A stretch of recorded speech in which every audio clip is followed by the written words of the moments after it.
I know it's one of my favorite processes in LP is that whole phobia and trauma reversal. I would love for you to talk a little bit about that and help our audience understand that it's pretty easy to get rid of all those fears and phobias that we've been walking around with for a long time. Phobias and fears happen because the subconscious mind, the prime thing that the subconscious does, the prime directive, its most important thing it does is survival.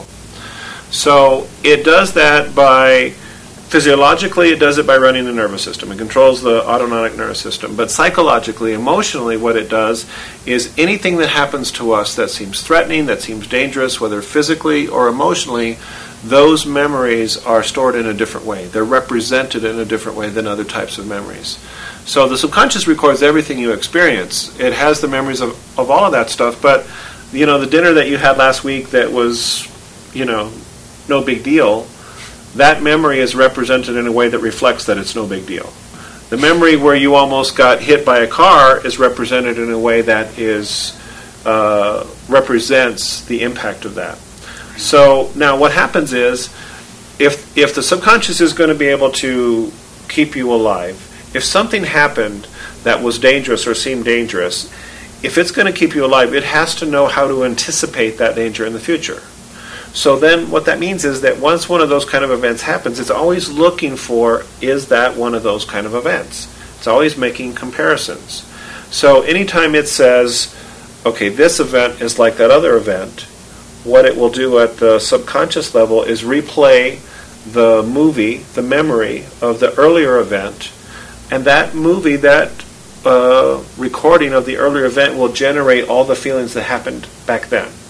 So when you almost were hit by a car, when you fell off or almost fell off of an edge, and you felt that fear, when the subconscious replays that memory, it regenerates that fear, and the fear is like, oh shit, don't go there.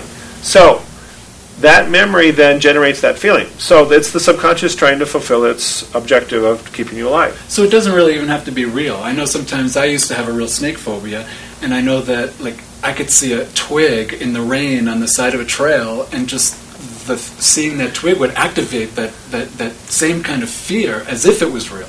Perfect. So what that's saying is that the present time stimulus doesn't have to be actual. And you're absolutely right.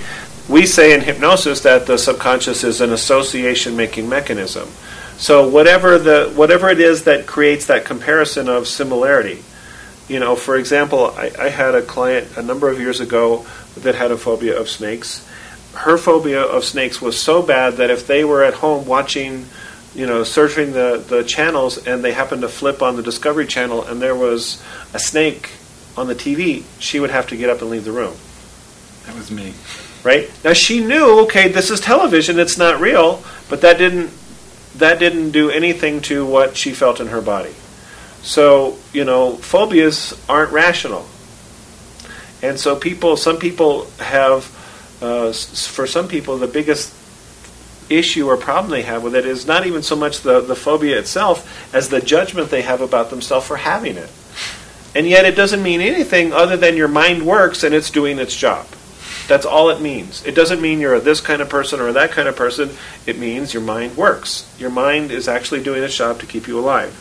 So the method, what we do is we go in and we change that movie by running it backwards.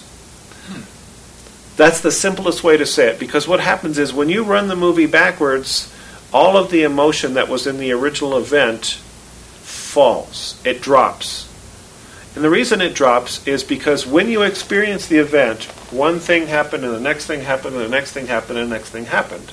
When you're in life and you have a feeling about something that already happened. Well, when the movie is coming backwards, then the sequence is reversed also, and then suddenly backwards the feeling happens before the event that triggered it.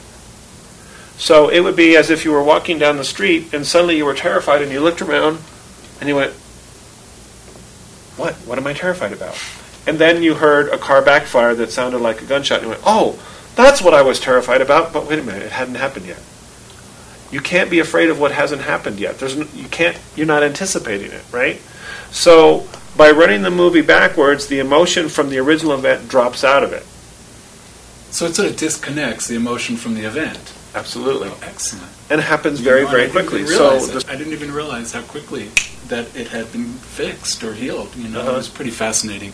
And it's really changed my life. I go hiking now and I don't have to think about it. It's one less thing to think about when I'm on the trail. Well, see, and that's a common report, is that, at the very least, for people who got one of these, that it's one less thing they don't have to think about. It's like one of those limitations that they used to have to find some way to cope with is not there.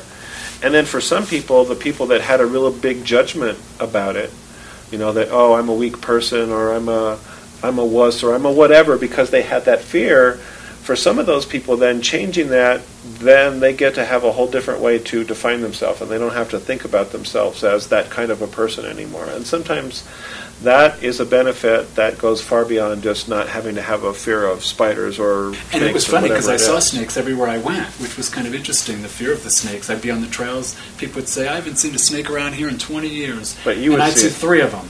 On a mile hike, I'd see 3 of them. We were like magnets for each other, and now Well, I never but see, see that's snakes. the thing, right? That's the subconscious doing its job. One is, if it knows that it has to protect you from that, then it's going to be looking for them to a degree that other people who don't have that issue, it might not be, they say they haven't seen one in 10 years or whatever. There's probably snakes out there. They just didn't see them because it's not their issue. Right. It could have gone right by them and they wouldn't have even noticed because they don't have an issue about it. But for the person who does, they will see it. Well, would you be willing to do a little demo of this trauma, of the phobia reversal, or Sure. fear, reversing the fear? Absolutely. We've got a great client for you today. We have Lisa Lowry here. So I'm going to disappear and have Lisa come up, and you guys could do this nice, quick little brief process and great. check it out, and everybody Right. could see how this works. Okay. So the fear from those previous experiences gets in the way of you being able to access that gift now. Yes. Yeah? All right. So I feel like it controls me rather Okay. than the opposite. All right, so when we're talking about the fear of those kinds of events happening, right? Close your eyes for a second. Take your mind into your body and notice what you're feeling as we talk about, those kinds of things that you used to experience. What kind of a feeling comes up when you think about either those events in the past or think about wanting to reclaim those abilities? I feel tight inside. Okay? I feel kind of sweaty, nervous. And it has nothing to do with this process that we're going through here in front of the camera. This has to do with the fear of either not knowing how to handle it or basically being out of control with it. All right. Same thing, I guess. Okay, so you can open your eyes. So in terms of doing this process that we came to demonstrate, what we just did was, that's like the before picture, Okay. right? So this is the before picture. This is what you look like with the fear. This is what your experience was like with the fear. And then at the end, we'll sort of compare. Here's the after picture. Notice what your experience is like versus... Good. Okay? So the method is really simple. So what I want you to do is just close your eyes. And I'm going to turn you a little bit. I'm going to have you face the camera, and that way I can have access to this arm. And I'm going to use touches on your shoulder and at your wrist to indicate certain instructions I'll be giving you. Okay. So what I want you to do is I want you to imagine yourself in a movie theater that you have all to yourself. And in that theater, I want you to find the perfect seat to be in as if you're going to watch a movie. And when you've done that, just nod your head. All right, great. So now up on the screen, I want you to put an image of yourself in black and white, and it could be from any time during this life. It doesn't really matter whether it's recent or from the past. And when that image is there, let me know.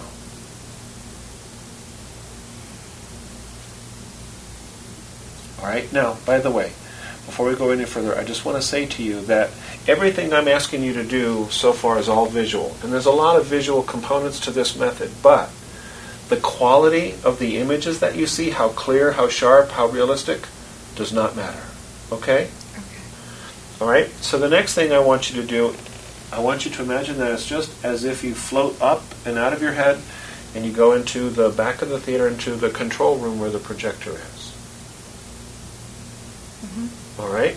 Now, from here, if you look through that little window, you could see that black and white image of Lisa out on the screen. Mm-hmm. Or if you look down into the theater, you should be able to see where she's sitting, like maybe the back of her head, her shoulders, and that kind of thing. Mm-hmm. All right?